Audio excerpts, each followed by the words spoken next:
Well, this is a cool guitar here. This is a brand new model of a Bourgeois, and this is called the JOM-T, and it stands for a Jumbo Orchestra Model, and this is the thin body, and I guess they come in thicker body, but this is the thin one. This is an OM depth. It belongs to a friend and customer of mine, and I'm here checking it out and giving it the approvals whether or not she's going to keep it. So how's that? I get to prove whether she wants this guitar or not. So anyway, what we're looking for here is a serious small-bodied flat-picking guitar. It's really hard to find them. That's why I helped design the Pru OMD, because I wanted a serious flat-picking guitar that was small. Those are really, really hard to get now. Got a lot of problems getting them out of Canada, stuff like that. Anyway, so I'm always keeping my eyes open for other serious small-bodied flat-picking guitars. This one came onto my radar. Customer bought it, sent it to me, had me check it out. I like it a lot. It's very, very, very comfortable sitting under my arm here. It's smaller than a Dreadnought. The depth It's really comfortable. My arm's not pushed out like this or anything. We're going to play it a little bit. You'll hear it. Yeah, the neck is absolutely fabulous. I love the neck on this. It's a soft, rounded V. It's 1 and 23/32 here at the nut, so that's, you know, in between 3/4 and 11/16. It has a very, very smooth, even taper. So it's almost the same width here as it is here. Really super, super comfortable neck. It's got medium tall frets. These feel like they're about 40, maybe even 50 thousandths of an inch tall. I should have measured it, but they've got good height to them, but they're not really, you know, big. I've played other frets like 60 thousandths is getting too tall for me. These aren't like that. These are really comfortable frets. On the whole, this guitar is very, very, very comfortable, especially standing up. It just hangs under your arm like a Telecaster, you know. Really super comfortable guitar. Okay, this one is pretty much stock. I did just a few things to it that are no real big deal. And I adjusted the action. He had the stock action was like 103 on the E. I prefer it down about 93 thousandths of an inch. It's too much taper between the bass and the treble. At the same time, I brought the treble up just a little bit. It comes with stock light gauge strings, and I think they were Martin SP Performance, which are the coated. I just don't like those strings at all. They're really, really grabby on my fingers. And light gauge strings. On any small-bodied flat-picking guitar, I prefer a hybrid gauge between medium and light. So this is a medium gauge, a 56, a 42, a 32, a 24, a 17, and a 13. So you've got a medium and a medium on the B and the E. This would be basically the Adirondack J24 set. That's essentially what this is. I didn't have those sets in stock. I put them together out of a light and medium. But Adirondack J24, GHS, True Medium, TM335. That's the gauge I like on this style of guitar. I don't like a full medium because it can bind the top up. Feels like it binds the top up, and it doesn't breathe as well as it could. But I do like having a 56 on the E, and I like having the heavier strings down here for your strum. So that's what I did to this guitar. And I did a few other small things we'll just be quiet about for right now.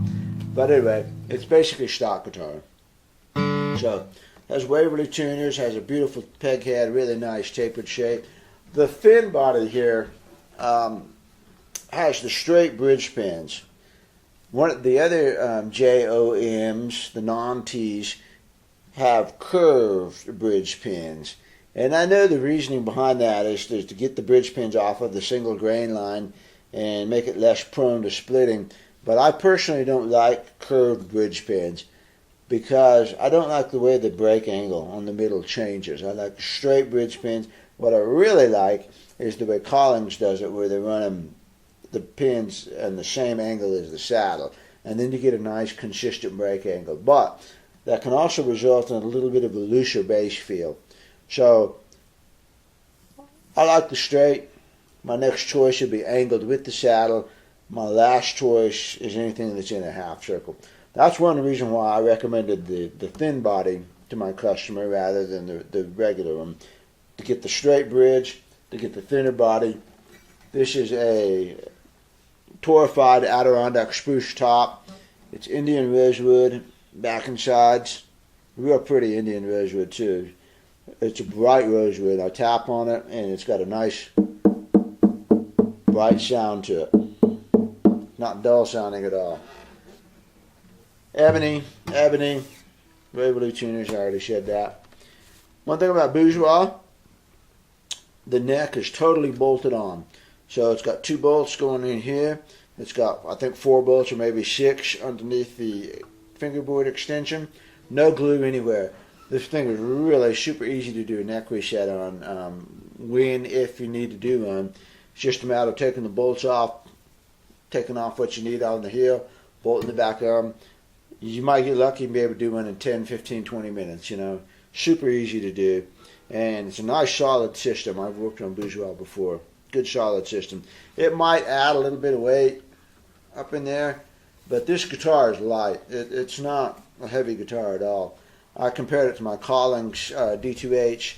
and the Collings was considerably heavier. I mean, you put it up in your lap and you feel the weight, whereas this one feels really light. So I just don't think that's a big deal. Bourgeois does not have a popsicle brace, standard, so that's a plus in my book. You know, there's not much I did to this guitar.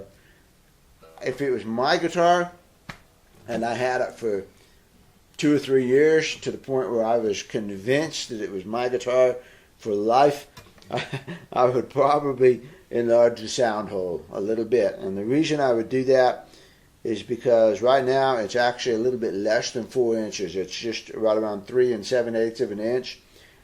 A bigger sound hole, if you enlarged it to this ring right here, would be just over 4 inches. It would be about 4 1/8 of an inch, which would be just a little bit larger than Martin.